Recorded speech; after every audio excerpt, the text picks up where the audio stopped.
Hello friends, so in this video I will show you how to install XAMPP on your system in order to run PHP code. So first of all, go to google.com and type XAMPP.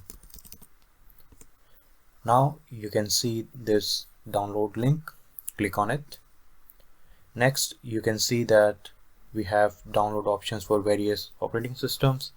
Since this video is for Windows users, so I will recommend you to download this one. Okay, so click on it. Now wait for a few seconds and the download will begin shortly.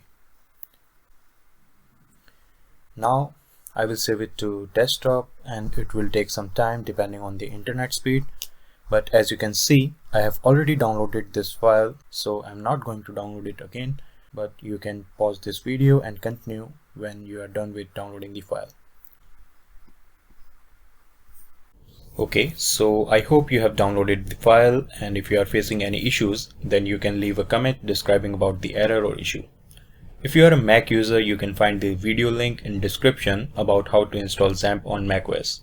So let's continue with our installation. Double click on this file.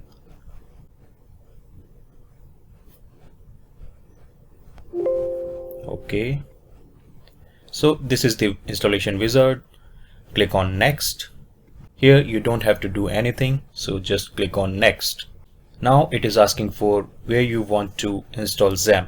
By default it's in C drive, but if you want to install on a different drive other than C, then you can browse to the location where you want to install it. I will go with default setup, so I will cancel it and continue with next step. Again click on next.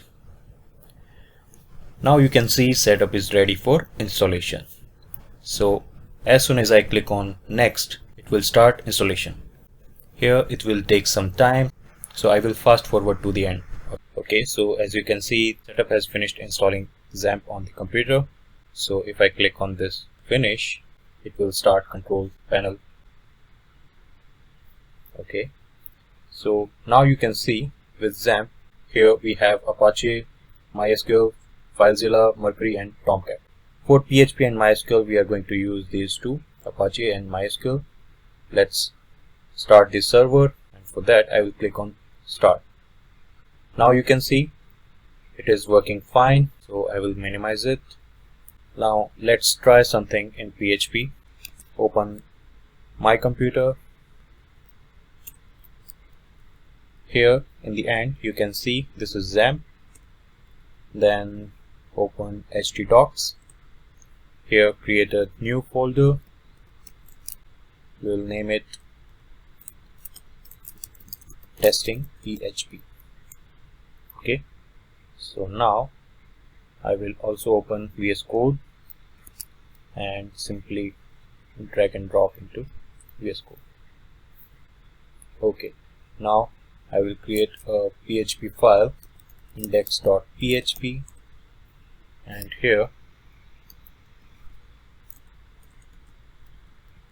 I will simply hello world. Okay, let's save it and I will open my browser. Here I will type in localhost, then name of the directory, and it was testing PHP. Now you can see it has printed hello world. So our PHP code is working. So this is how you install XAMPP and run PHP code on your system. Thank you so much for watching this tutorial.